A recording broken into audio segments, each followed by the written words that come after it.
ciuman terhalang cadar. Setelah memastikan istrinya sudah hampir selesai mengajar, Yongki langsung meninggalkan semua pekerjaannya dan menuju ke universitas di mana Indria mengajar. Sepanjang jalan dia uring-uringan, Yongki bingung harus bilang apa saat mau meminta maaf. Antara gengsi dan malu bercampur aduk memenuhi pikirannya. Ditambah lagi jika Indria nanti menolak dan malah menghina balik, sebab Yongki sadar jika Indria juga belum mencintainya. Apalagi Indria pernah curhat soal lelaki yang lebih tampan darinya dan yang paling mencintainya. Yongki frustrasi sendiri. Tidak lama setelah menunggu, sang istri mulai terlihat dari kejauhan dan langsung masuk ke mobil. "Assalamualaikum," sapa Indria.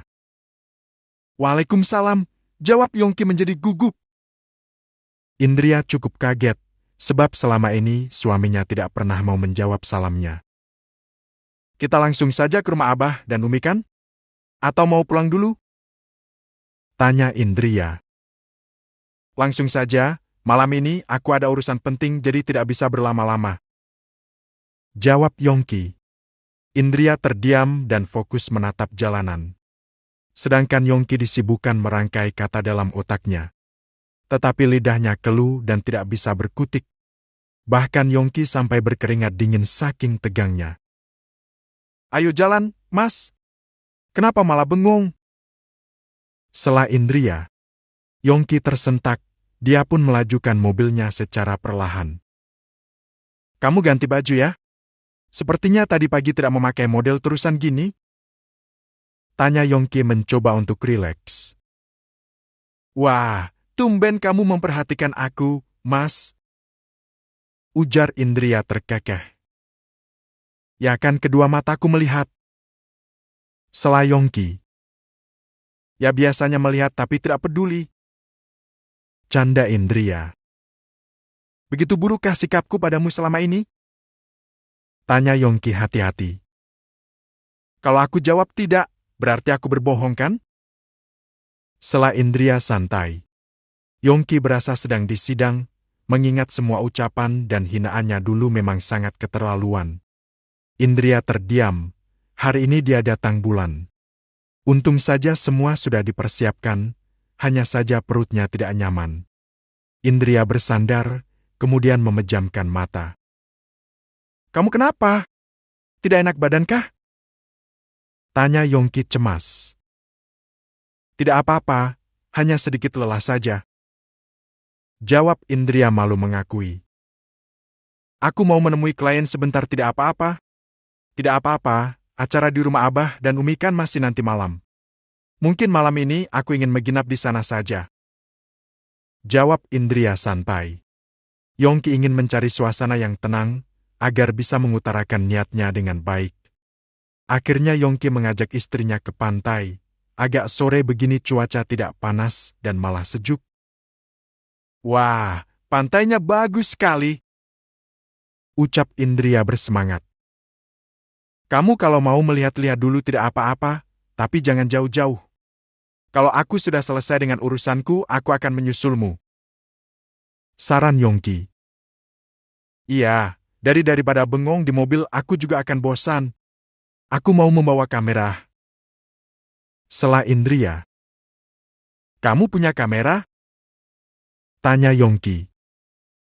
"Iya dong, ini juga salah satu hobi aku mengabadikan sesuatu yang indah," jawab Indria sambil mengambil kamera yang selalu disimpang di mobilnya. Biar lebih enak Indria melepaskan sarung tangannya.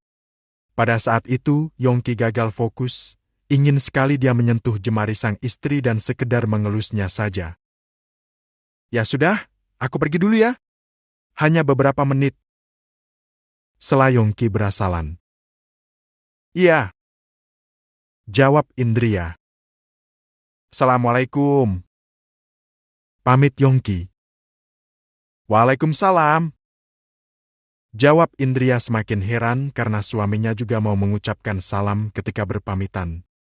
Mereka berpisah, Indria mendekati pantai sedangkan Yongki menuju ke restoran yang tidak jauh dari mobil.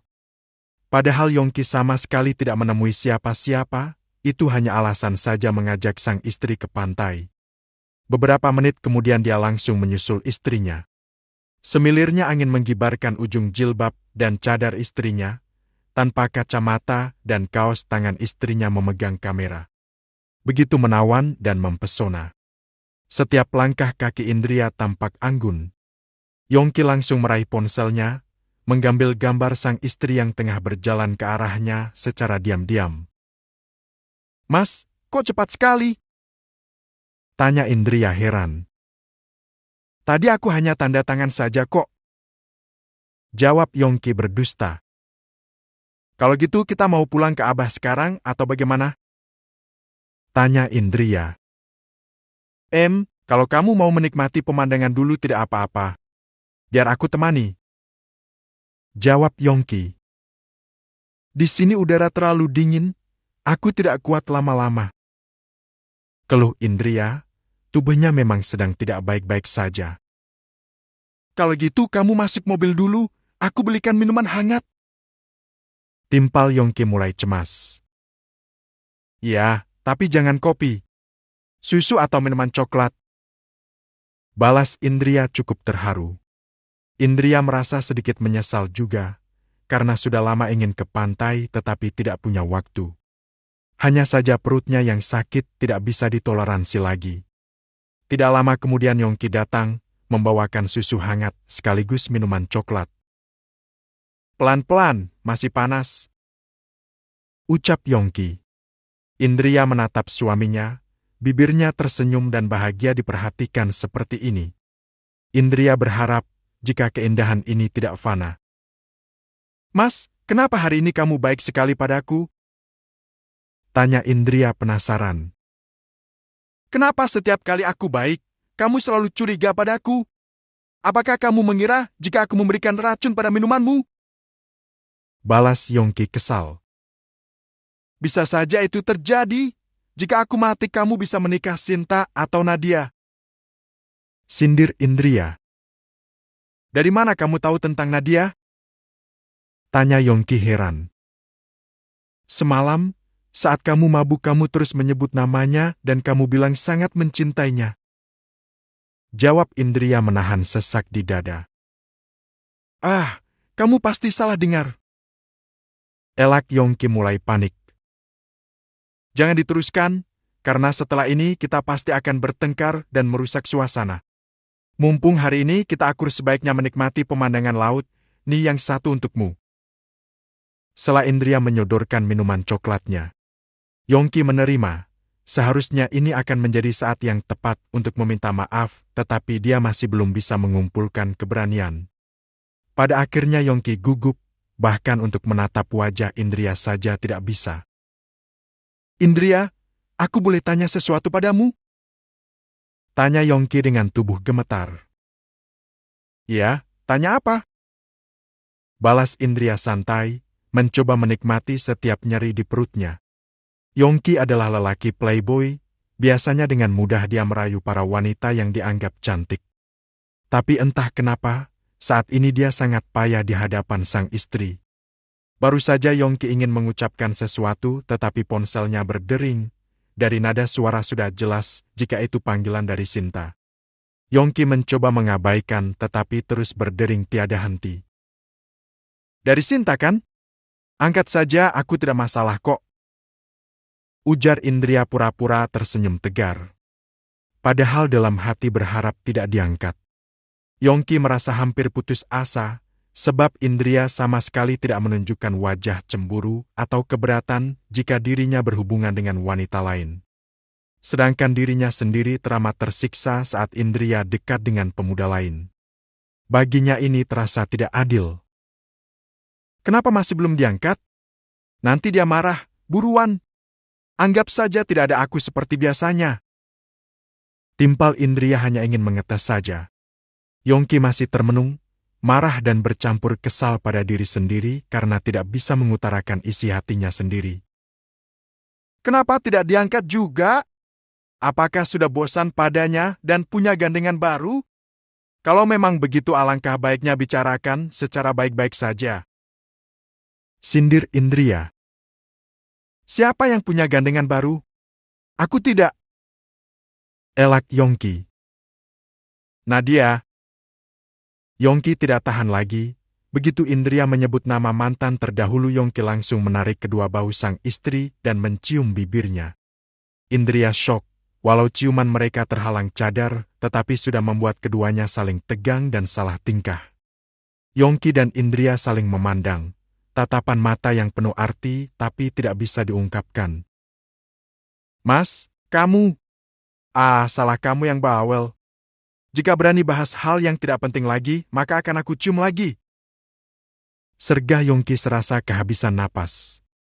Indria diam, tubuhnya lemas karena ulah suaminya barusan. Detak jantungnya berdebar kencang. Ayo buruan pulang, nanti ditunggu Abah dan Umi. Sela Yongki sok bergaya cool padahal dirinya sendiri sangat tegang. Yongki menggigit bibirnya sendiri yang seperti kesetrum.